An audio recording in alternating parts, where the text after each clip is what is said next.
Hello, welcome to Old Virginia Homes. I'm guessing you're watching this video because, like me, you love old houses. In a world that's obsessed with the latest technology, the most efficient and updated version of whatever, we're obsessed with the endurance of handmade craftsmanship. Time-worn, carved banisters polished by hundreds of hands over perhaps hundreds of years. Wide plank wooden floors worn smooth by thousands of footsteps and sometimes slightly sloped from decades of settling. Gently rippled window panes creating perfectly imperfect views to the outside world. The historic plantation we're visiting today doesn't have that age-old magic.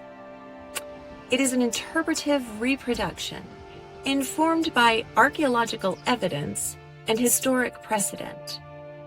As our docent said up front, this is what a new house would have looked like in the 1700s. Fair enough. But this land is where George Washington spent his early life, so it's worth a visit.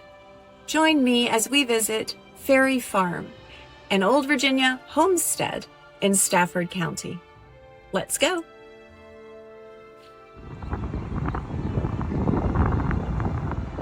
If George Washington really did cut down that cherry tree, this is where it would have happened. Because before Mount Vernon, there was Ferry Farm. And while young George may not have slept inside this circa 2018 house, it's pretty certain that it would have been in this very location on the plantation. The Washington family referred to this place as the home farm. Later it became known as Pine Grove and also the Ferry Farm due to its proximity to the ferry that crossed the Rappahannock River here, although the Washington family did not own or operate the ferry. Augustine and Mary Ball Washington moved here with their 5 children, including young George, in 1738. In addition to a tobacco plantation, George's father Augustine owned an iron furnace and land containing iron ore deposits. This eventually became the centerpiece of his business investments. George acquired many traits from his father. Physically, Augustine was 6 feet tall and was known to have formidable strength. According to an account from the time, Augustine could raise up and place in a wagon a mass of iron that 2 ordinary men could barely raise from the ground. But it's also said that he was mild-mannered with a gentle temperament. Augustine was also community-minded, serving as a church warden, justice of the peace, and county sheriff.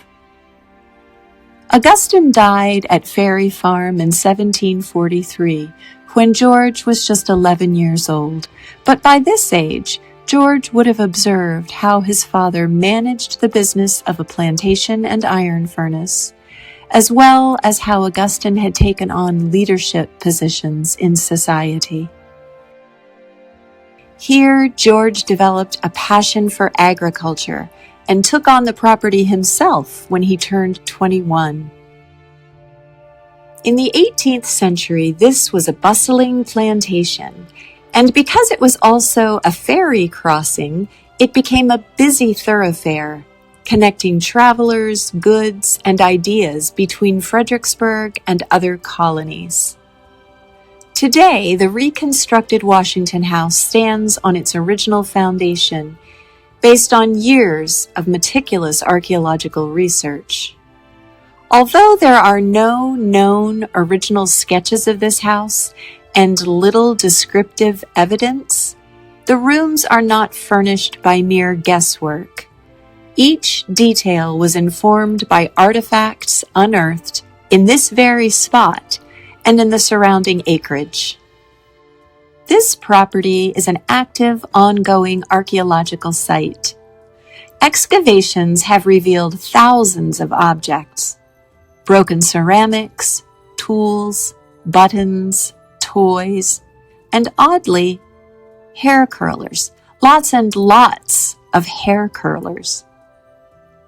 These discoveries have helped historians reconstruct not just the buildings and their contents, but the rhythms of daily life for the Washington family and the enslaved individuals who lived and worked here. By the way, before you dismiss the cherry tree story as myth, Ferry Farm did have orchards, and a botanical analysis from the farm's root cellar dating to the Washingtons' occupancy shows the remains of cherry pits. After Augustine died, Mary was in charge of their children and the plantation. She chose not to remarry, which was unusual for a woman in the 18th century. She died in 1789 at the age of 80 at the home she had later moved to in Fredericksburg. Fortunately, before she died, she was able to witness her son become the first president of the United States. Today, the reconstructed Washington House stands on its original foundation. And although there were no sketches or detailed information about the house, there was evidence that the 1.5-story, clapboard-covered building had 4 rooms below with a central hall, 4 rooms above, and a 16 by 16-foot stone-lined cellar. But before the careful reproduction took place, this property was in serious jeopardy of being largely swallowed up by a Walmart. A 30-acre parcel was zoned commercial, and plans were already drawn up for the store, which Walmart representatives promised would have a colonial-style facade. Shovels were poised to dig, and local government officials were welcoming the chain to town. Not so fast. Historians, environmentalists, small business owners, and even the Daughters of the American Revolution heeded the same battle cry that had previously thwarted a Disney theme park near a Civil War battlefield in Manassas. A review board ultimately rejected Walmart's plans, and the near miss probably became the catalyst for a real plan of action for the historic property.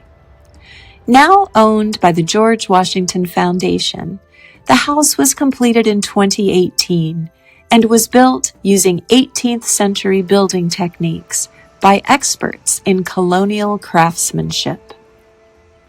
As we tour this house and its surroundings, we are reminded that history doesn't always begin in grand style. Sometimes it begins in a modest home on a riverbank, where an ordinary place shaped an extraordinary life.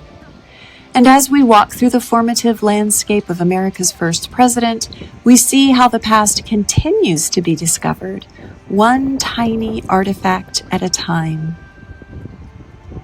Thank you for visiting Ferry Farm with me today, an old Virginia homestead.